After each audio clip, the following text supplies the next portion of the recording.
Good morning students, I am Dimple Parik for Royal International School. बेटा आज मैं आपको बहुत ही इंटरेस्टिंग टॉपिक पढ़ाने वाली हूँ।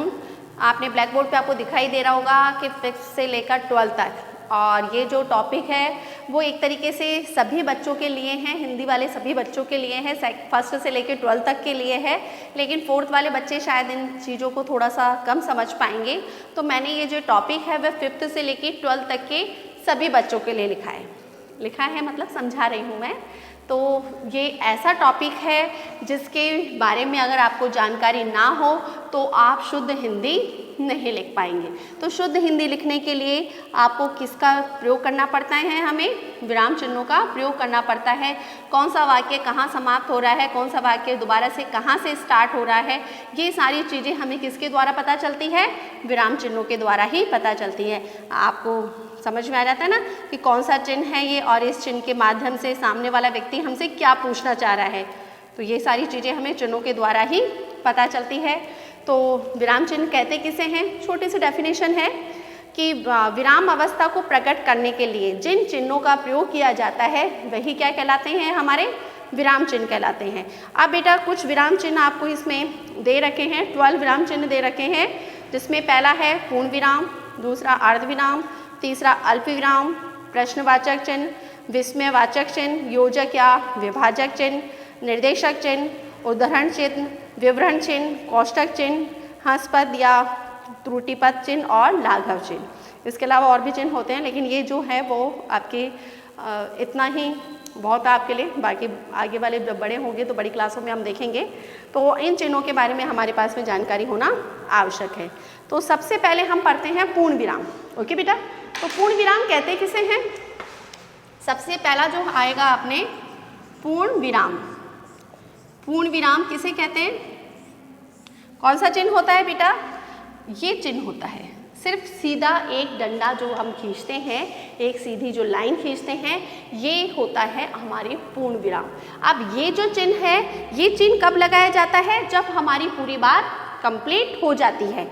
पूर्ण विराम चिन्ह तब लगाया जाता है जब वाक्य पूर्ण अथवा पूरा हो गया हो, और चिन्ह के रूप में लगाया जाता है कि हमने वाक्य क्या कर दिया, जो भी हमें किसी को बात कहनी है वह बात हमने कंप्लीट हो गई हमारी, या दोबारा से हम जो वाक्य है दोबारा से स्टार्ट करने वाले हैं, तब यह जो चिन्ह है वह लगाया जाता है। जैसे मैंने बोला मैं अभी अभी बाजार से आई हूँ, और फिर मैंने वहाँ कंप्लीट हो गया ना वो वाक्य कि मैं अभी अभी क्या आई हूँ? बाजार से आई हूँ। तो क्या हो जाएगा? मेरा वाक्य कंप्लीट हो गया, मैं जो कहना चाह रही थी वह बात पूरी हो गई। तो वहाँ पर क्या लग जाएगा? अपने पूर्ण विराम। उसी प्रकार से मैंने जैसे मैंने आपसे पूछा आप कला विद्यालय क्यों नहीं आए? तो ये तो एक तरीके से प्रश्नवाचक चिन्ह हो गया, सॉरी। इसके अलावा आपके जैसे इसमें लिखा हुआ है हम सब कल पार्क जाएंगे, है ना? तो ये भी क्या है? वाक्य क्या हो गया? इसमें कंप्लीट हो गया। अर्थात पूर्ण विराम जब लगाया जाता है, कब लगाया जाता है? जब वाक्य पूर्ण रूप से क्या हो जाता है? कंप्लीट हो जाता है, पूरा हो जाता है, तब इस विराम चिन्ह को लगाया जाता है। क्लियर बेटा? आगे दूसरे चिन्ह के बारे में बात करते हैं अपन, अर्ध विराम। ओके, ये वाला चिन्ह है अपने अर्ध विराम। ये वाला चिन्ह कौन सा चिन्ह होता है बेटा? ये चिन्ह होता है एक छोटा सा डॉट बना हुआ रहता है और नीचे उसके इस तरह से कोमा बना हुआ रहता है, ये होता है हमारा अर्ध विराम। क्लियर? इस वाले चिन्ह को क्या कहते हैं? अर्ध विराम चिन्ह। इस चिन्ह की विशेषता क्या होती है? ये चिन्ह कब लगता है? जब वाक्यों में दो उपवाक्यों को अलग करने के लिए इनके बीच में जो चिन्ह लगाया जाता है उसे अर्ध विराम चिन्ह कहते हैं। अर्थात दो वाक्य आपस में जुड़ रहे हैं तो उन वाक्यों के बीच के अंदर थोड़ा सा हल्का सा जब हमें रुकना पड़ता है तब यह चिन्ह लगाया जाता है। अर्थात दो वाक्य जब आपस में एक दूसरे से संबंधित हो, लेकिन वाक्य दोनों क्या है? अलग अलग है, लेकिन एक वाक्य दूसरे वाक्य पर एक तरीके से निर्भर हो या एक वाक्य दूसरे वाक्य पर आधारित हो, तब यह चिन्ह लगाया जाता है। जैसे कि बच्चा रोता रहा, माँ सोती रही। बच्चा रो रहा था लेकिन माँ क्या कर रही थी? सो रही थी, उसको परवाह नहीं थी। तो ये जो वाक्य हो गया, नहीं पहला वाक्य किससे जुड़ा? दूसरे से, तो तब ये चिन्ह लगाया जाएगा आपने। ठीक है, तुम मेरे पुत्र नहीं, बेटे के तुम मेरे पुत्र नहीं शिष्य भी हो। तो यहाँ पर भी जो दो वाक्य क्या हो रहे हैं, एक दूसरे पर निर्भर हो रहे हैं। पहला वाक्य दूसरा वाक्य पहले वाक्य से संबंधित है, उससे जुड़ाव हो रहा है उसका। तो ऐसे जो चिन्ह, ऐसे जो वाक्य हैं उनके बीच में क्या होते हैं, ये चिन्ह लगाए जाते हैं कि जब वाक्यों में दो उपवाक्य को अलग करने के लिए, वाक्य तो एक है लेकिन दो उपवाक्य है ना, दो वाक्य है, अभी मैंने बताया उसको, उनके बीच में ये चिन्ह लगाया जाता है। ऐसे चिन्हों को हम क्या कहते हैं, अर्धविराम चिन्ह कहते हैं। समझ में आ गया। तीसरा है अपने अल्प विराम। जैसे नाम से ही जाहिर हो रहा है, अल्प विराम, जिसे हम शॉर्ट में हम क्या कहते हैं, कोमा भी कहते हैं ना हम, कि यह होता है अल्प विराम। अल्प विराम कब लगाया जाता है, जब लिखते या बोलते समय अर्ध विराम से कम समय के लिए रुकना पड़े। जब हमें बहुत कम समय के लिए जब रुकना पड़ता है तब हम अल्प विराम चिन्ह लगाते हैं। जब एक समान शब्दों को अलग करने के लिए भी हम इसका प्रयोग करते हैं। अब ये बेटा अल्प विराम चिन्ह जो होता है ना, वो कई तरह से लगता है। जैसे कोई अपने एक साथ कई नाम हैं, उन नामों के बारे में हमें बताना है कि मैं घूमने गई थी, वहाँ पे मैंने मैं जयपुर घूमने गई, जयपुर में मैंने जंतर मंतर, हवा महल, आपके सरकासूली, ये सारी चीज़ें मैंने देखी। तो आप उसके बीच बीच में आप क्या लिखेंगे, इन शब्द जो आएंगे, शब्दों के बीच बीच में आप क्या लगाएंगे, ये अर्धविराम लगाएंगे कि जंतर मंतर, फिर आप अल्प विराम लगाएंगे। उसके बाद में क्या देखा, कुतुब मीनार देखा, फिर आप ये वाला चिन्ह लगाएंगे। इसके अलावा और क्या देखा, फिर उसके बाद में आप ये वाला चिन्ह लगाएंगे।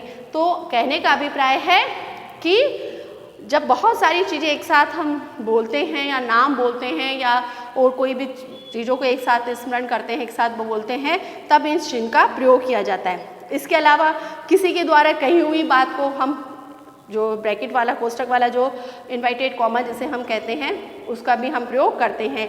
जैसे प्रधानमंत्री ने कहा हमें भारत को शक्तिशाली बनाना है। तो ये जो शब्द, ये जो वाक्य होगा, इस वाक्य में हम क्या लिखेंगे, जैसे मैंने कहा आपके प्रधानमंत्री ने कहा, तो यहाँ पर पहले कहा, तो किसी के द्वारा कही हुई बात को हम क्या करते हैं, इन्वर्टेड कॉमे में लिखते हैं ना, इस तरह के।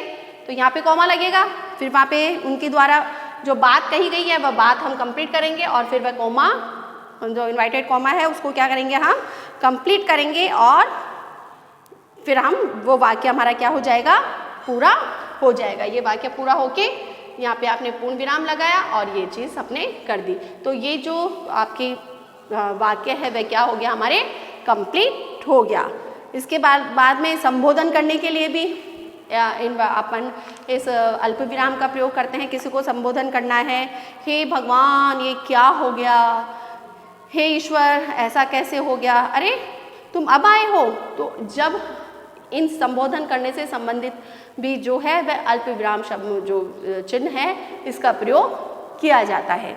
समझ में आ गया। जैसे कि मैंने अभी भी बोला, हे भगवान ये सब क्या हो रहा है, तो जैसे आपने लिखा तो आप क्या लिखेंगे, हे भगवान, रुका ना, थोड़ा सा हमें रुकना पड़ा, फिर आपने यहाँ पे कॉमा लगाया, फिर आप क्या लिखेंगे, हे भगवान ये क्या हो रहा है, तो आप ऐसे कैसे लिख देंगे, ये क्या हो रहा है, ये या ये क्या हो गया है, तो ये कंप्लीट हो गया ये। तो इस तरह से किसी का संबोधन करना भी क्या होता है, इस चिन्ह का प्रयोग किया जाता है। क्लियर बेटा। आगे चलें आगे हम चलते हैं अब आपके प्रश्नवाचक चिन्ह। बहुत इजी सा है आपके प्रश्नवाचक चिन्ह। कौन सा आता है प्रश्नवाचक चिन्ह के अंदर, कौन सा चिन्ह आता है बेटा आपके, ये इस तरह से ये वाला जो चिन्ह होता है वह कौन सा होता है, प्रश्नवाचक चिन्ह। अर्थात जहाँ पर कोई किसी से प्रश्न पूछता है तो उसके लिए इस चिन्ह का प्रयोग किया जाता है। जैसे जब वाक्यों में प्रश्न पूछने की सूचना मिले तो उस वाक्य के अंत में ये प्रश्नवाचक चिन्ह लगाया जाता है। जैसे तुम अभी जाओगे या बाद में, तुमने होमवर्क कंप्लीट करा या नहीं, तो लास्ट में क्या आ जाएगा आपके प्रश्नवाचक चिन्ह। जब कोई भी वाक्य के अंदर प्रश्न पूछा जाता है तब हम क्या करते हैं, प्रश्नवाचक चिन्ह लगाते हैं। जैसे मैंने अभी बताया आपको कि आपने आज कल तुम स्कूल क्यों नहीं आए, तो ये भी क्या आ गया, प्रश्न है ना। मैंने प्रश्न पूछा कि क्यों नहीं आए, क्या रीज़न था नहीं आने का, है ना। तो ऐसे जो वाक्य होते हैं उन वाक्यों में प्रश्नवाचक चिन्ह लगाया जाता है। उसके बाद में अपने आता है विस्मयादिबोधक। 5वां आ गया अपने विस्मयादिबोधक। विस्मयादिबोधक, विस्मयादिबोधक यानी कि जिन वाक्यों के अंदर क्या हो, मेरा आज हाथ में थोड़ी प्रॉब्लम है बेटा, लिखा नहीं जा रहा, थोड़ी सी लिखने में शायद प्रॉब्लम आ रही है मेरे को, आज थोड़ा सा हाथ में प्रॉब्लम है मेरे को। चलो, विस्मयादिबोधक चिन्ह जो होता है वह कैसा चिन्ह होता है बेटा, ये वाला।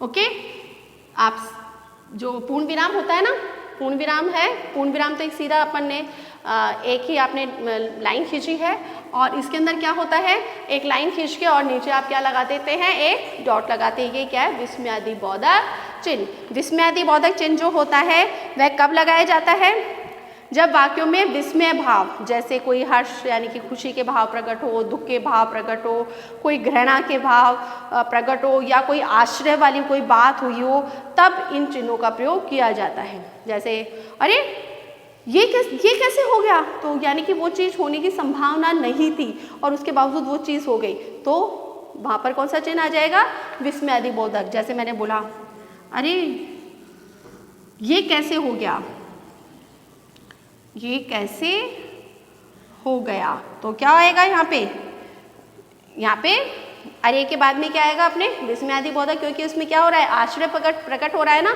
तो ऐसे जो वाक्य होते हैं उन वाक्यों के बीच के अंदर क्या लगता है, विस्मयादिबोधक चिन्ह लगता है।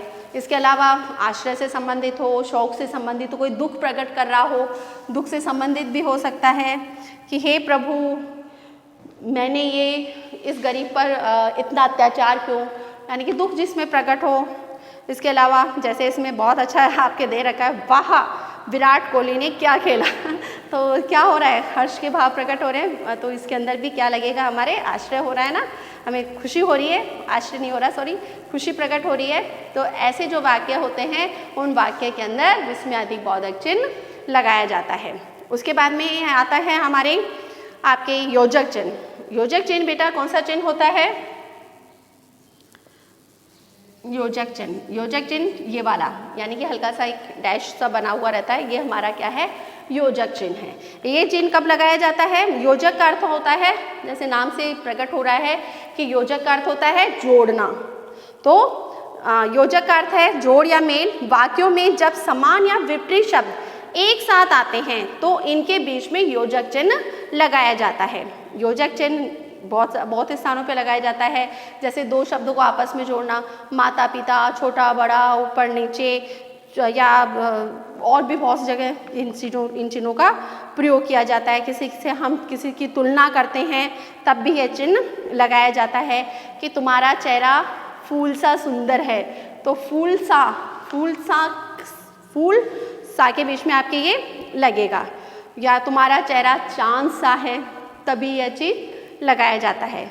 इसी तरह से बहुत सारी शब्द ऐसे हैं जिन शब्दों के बीच के अंदर ये चिन्ह लगाया जाता है। जैसे मैंने अभी बताया कि दो शब्दों के बीच में माता पिता हो गया, ऊपर नीचे हो गया, बाहर अंदर हो गया, तो इनके बीच में भी ये इस चिन्ह का प्रयोग यानी योजक चिन्ह का प्रयोग किया जाता है। ओके बेटा, आपको आई होप समझ में आ रहा होगा जिन चिन्हों के बारे में आपको मैं विस्तारित रूप से समझा रही हूँ। तो आज हम जो ये 6 जो चिन्ह हैं इन चिन्हों के बारे में ही जानकारी लेंगे। बाकी जो चिन्ह हैं उन बाकी चिन्हों के बारे में बेटा हम जो हैं वह नेक्स्ट वीडियो में कंप्लीट करेंगे। आज के लिए हम इतना ही करते हैं। अब आपको होमवर्क में बेटा क्या करना है, ये जो 6 चिन्ह मैंने आपको बताए हैं इन 6 चिन्हों की जो डेफिनेशन है वो डेफिनेशन आपको लिखनी है और फिर उसके बाद में इनके चिन्हों के बारे में एक एक एग्जाम्पल आपको लिखना है। आज के लिए इतना ही। Good day, good bye, take care.